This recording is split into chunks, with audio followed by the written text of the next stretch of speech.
Hello and welcome along to a video that I've resurrected from my Mystery Models YouTube channel that I did 2 years ago.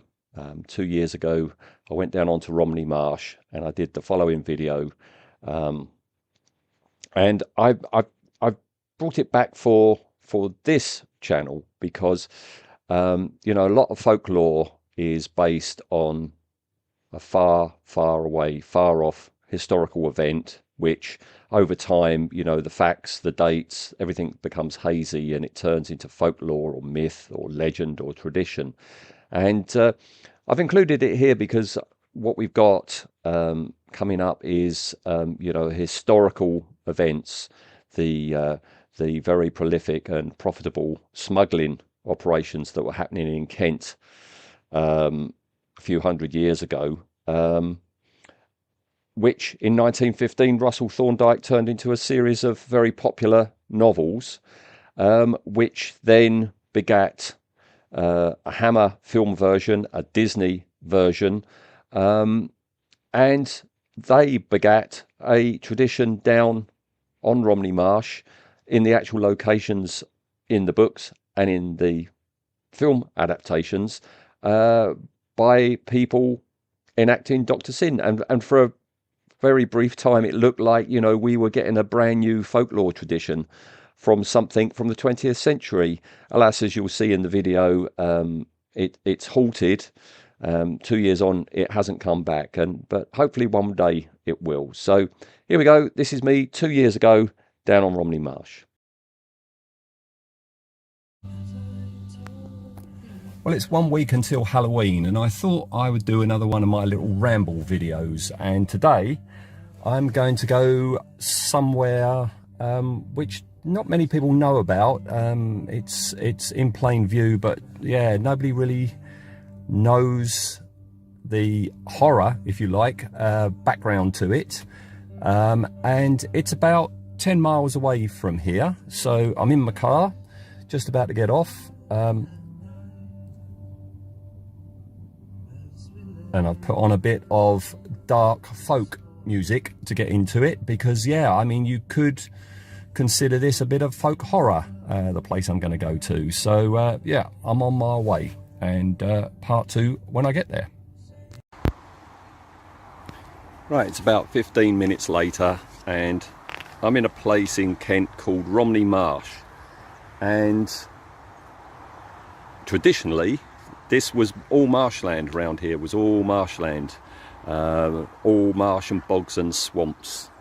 You've got Michael Palin in Monty Python and the Holy Grail. Yeah, he would have built Swamp Castle here. But since about the Middle Ages, this whole area has been drained via ditches and dikes and re-diverting and stuff like that, and it's become arable land, but it's incredibly flat. And over there, about 2 or 3 miles away, is the sea. So the reason I'm here is that in 1915, Russell Thorndike had the first ever series of books published telling the tales of the Reverend Dr. Christopher Sin, okay, which were based on the real-life smuggling activities from around here. Back in the 18th century, booze and tobacco were brought to England at night from France and smuggled up to avoid paying tax, basically. So, yeah, and that's the tradition. You go to Dymchurch, which is the nearest big town or hive, and to this day there are buildings with cellars and secret tunnels for hiding all your illicit goods.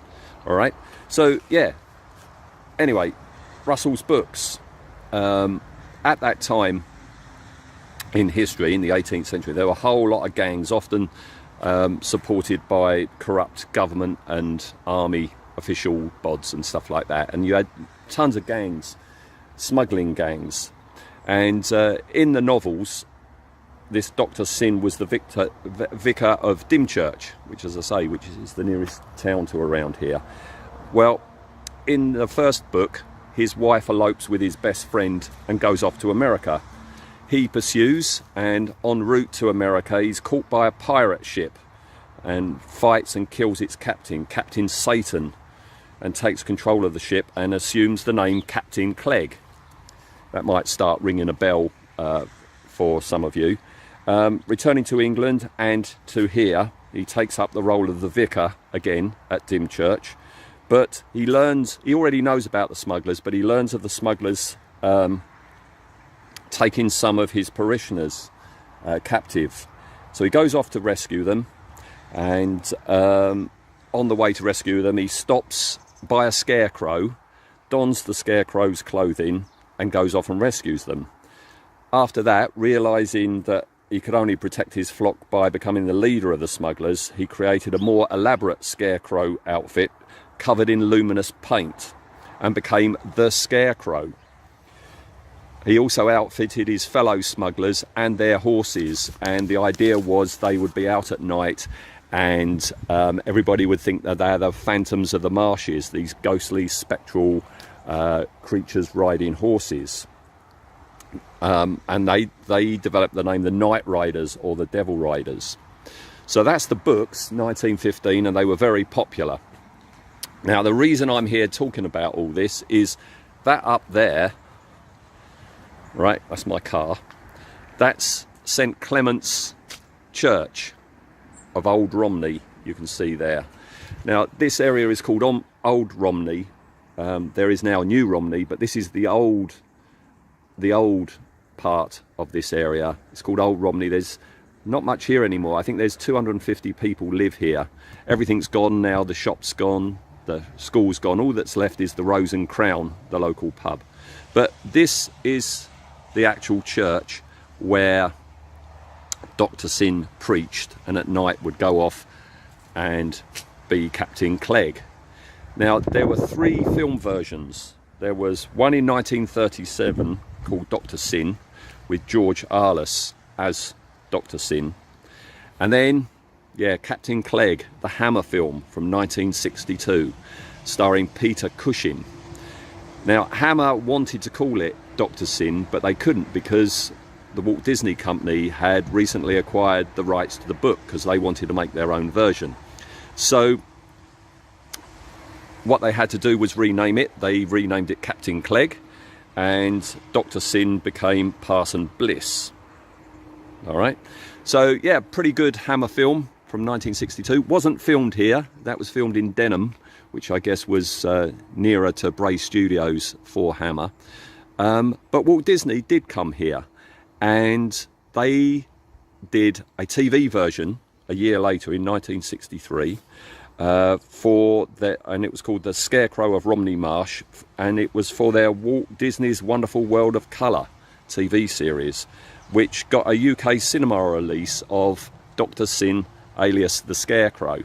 And they came here. Patrick McGowan of The Prisoner fame played Dr. Sin, and they actually did come here. They filmed all around on location, and they actually came to here to St Clement's.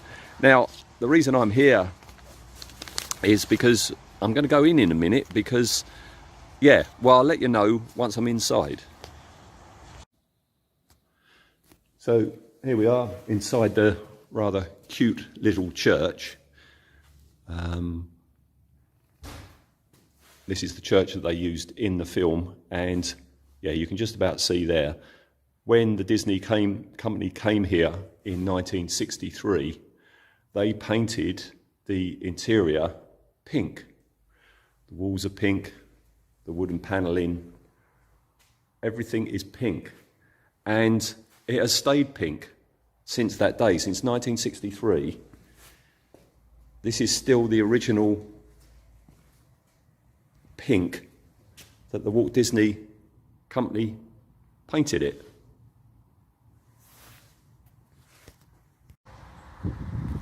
So we've come out to a rainbow, don't know if you can see that. So yeah, there you have it. That there is the main road going down to Lydd and to the coast, and people drive past this church every day not knowing the story. The story, before COVID, the area did capitalise on the Dr. Sin stories by having a Dr. Sin festival every 2 years, and went to a couple, and they were good fun. People come along in their homemade scarecrow costumes, and you know, it's good. This area isn't exactly the most affluent of areas, and it's good to have a bit of income injected into the neighbourhood, and good on them. And I like that, but also I like the fact that you've got this. It is almost like a folklore tale now, and part of the appeal of it is it's not very well known. If say they did, Tim Burton did a new version of it, Disney did a streaming series of it, and it became popular, you would have people pouring down here, and the charm of this rather bleak landscape could be spoilt by coach parties and stuff. So I'm quite happy that it is what it is. Right, just a little postscript. I've come down to Dymchurch. That's a Martello tower, which dates back to the Napoleonic Wars, when there was a threat of invasion from France over there. So yeah, I'm down in Dymchurch. That's Dymchurch there, and I've been along to get a bite to eat. And as I say, it's 1 week till Halloween. You would think there would be something Dr. Sin related somewhere. I saw one pumpkin head and one fake cobweb. That's all there is for Halloween. They've really missed the trick,